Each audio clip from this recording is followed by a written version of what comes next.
Then the disciples came to Jesus and said, why couldn't we cast out? ఆ తర్వాత శిష్యులు ఏకాంతంగా యేసు వద్దకు వచ్చి మేము ఎందుచేత దాన్ని వెళ్ళగొట్టలేకపోతామని అడిగారు. We are trying to understand all that Jesus taught, and he was teaching here about casting out demons. యేసు బోధించిందంతా మనం అర్థం చేసుకుంటూ ఉన్నాం. ఇక్కడ దయ్యాలను వెళ్ళగొట్టడం గురించి యేసు ప్రభు బోధిస్తున్నారు. It's a very important aspect of ministry, particularly if we minister in the villages in India. It's very, very important to know how to do it. పరిచర్యలో ఇది ఎంతో ముఖ్యమైన భాగం. ముఖ్యంగా భారతదేశంలోని గ్రామాల్లో మనం పరిచర్య చేస్తున్నట్లయితే ఇది ఎంతో ప్రాముఖ్యమైన అంశము. And he said to them, he didn't say because you didn't pray and fast. That's how some people misunderstand it. మీరు ఉపవాసం ఉండి ప్రార్థన చేయలేదని ప్రభు ఇక్కడ చెప్పలేదు. కొంతమంది అలా అపార్థం చేసుకుంటారు దీన్ని. He said because of the littleness of your faith. 20వ వచనంలో ఆయన చెప్తున్నారు మీ అల్ప విశ్వాసం చేతే.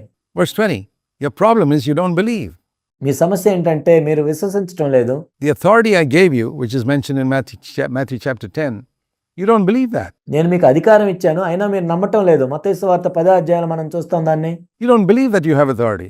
Then of course nothing will happen. నీకు అధికారం ఉందని కూడా నువ్వు నమ్మటం లేదు. అలా అయితే ఏమీ జరగదు. You know the Lord can give you authority, but you don't believe it. That was the situation here. ప్రభు నీకు అధికారాన్ని అనుగ్రహించవచ్చు కానీ నువ్వు నమ్మటం లేదు. ఇక్కడ కూడా అదే పరిస్థితి.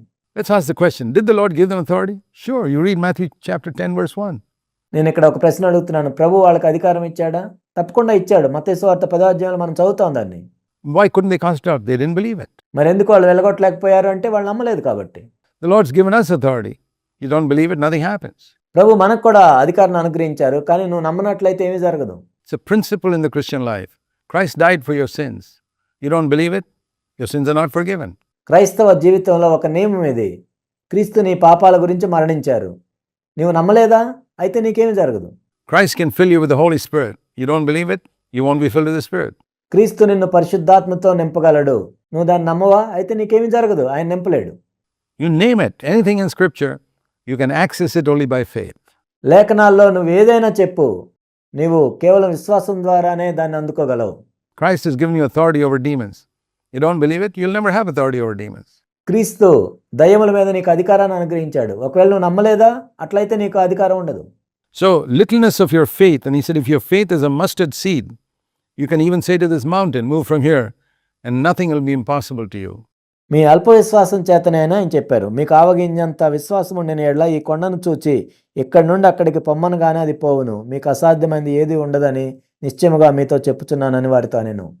Now the meaning is, the mountain is something which is a hindrance to my fulfilling the will of God in my life. ఇక్కడ కొండ అంటే ఏంటంటే దేవుని చిత్తాన్ని నా జీవితంలో నెరవేర్చకుండా నాకు ఆటంకంగా ఉన్నది. Now there are some obstacles that God himself places in our way. He closes the door. కొన్ని ఆటంకాలు దేవుడే మన మార్గమధ్యంలో పెడతారు. ద్వారాన్ని ఆయనే మూసేస్తారు. Then it's no use trying banging at the door if God himself has closed it. దేవుడే ఒక ద్వారాన్ని మూసేస్తే వెళ్ళి దాన్ని కొట్టడం ద్వారా ఉపయోగం అనేది ఏమీ లేదు. But there are some mountains that the devil puts in our way that hinders us from moving on in God's purpose for our life. కానీ కొన్ని కొండల్ని సైతానే మన మార్గమధ్యంలో పెడతాడు మనం ప్రభువుని వెంబడించకుండా ఉండటానికి. And those mountains have to be removed in Jesus' name. యేసు నామములో ఆ కొండలను తొలగించాలి. We have to pray against it and make sure it gets out of the way because it's hindering our fulfilling God's will. మనం ప్రార్థన చేయాలి. మనం దేవుని చిత్తం నెరవేర్చకుండా అది ఆటంకంగా ఉంది కాబట్టి అది పోయేటట్లు మనం ప్రార్థన చేయాలి. You say, how to know whether this obstacle is from God or from the devil? అప్పుడు మీరు అడగొచ్చు, మరి ఈ ఆటంకం అనేది దేవుని దగ్గర నుంచి వచ్చిందా సైతాన్ నుంచి వచ్చిందా ఎలా తెలుసుకోవాలి? There's absolutely no way to know it except by walking in the Holy Spirit. పరిశుద్ధాత్మతో నడటం ద్వారా తప్ప వేరే మార్గంలో దాన్ని కనుగొనలేము. That's why I said there's no rule book here. అందుకే నేను చెప్పినట్లుగా ఒక రూల్ పుస్తకం ఏమీ లేదు ఇక్కడ. You have to learn to live by the Holy Spirit, keep a clear conscience.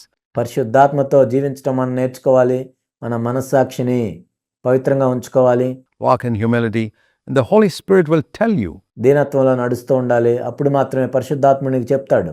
Those who are led by the leading of the Holy Spirit, they are the sons of God. ఎవరైతే పరిశుద్ధాత్మ చేత నడిపించబడతారో వారే దేవుని కుమారులై ఉంటారు. And to come to that faith, he says in verse 21, you need to pray and fast. ఆ విశ్వాసంలోనికి రావటానికి ఆయన 21వ వచనంలో ఏం చెప్పారంటే మీరు ఉపవాసం ఉండి ప్రార్థన చేయాలి. So there is a place for prayer and fasting in secret. రహస్యంగా ఉపవాసం ఉండి ప్రార్థన చేయటానికి స్థానం ఉంది. But not there in public while trying to cast out the demon. That's in private before you get there. బహిరంగంగా మనం దయ్యాన్ని వెళ్ళగొట్టేటప్పుడు చేయాల్సిన పని కాదు అది. రహస్యంగా ఒంటరిగా ఉన్నప్పుడు నువ్వు చేయాల్సిన పని అది. You must be prepared before the time comes. Jesus prayed and fasted. ఆ సమయం రాకమునిపే నువ్వు సిద్ధపడి ఉండాలి. యేసుక్రీస్తు ప్రభువారు కూడా ఉపవాసం ఉండి ప్రార్థనలు చేశారు. And so when time came, he had the authority to cast out demons.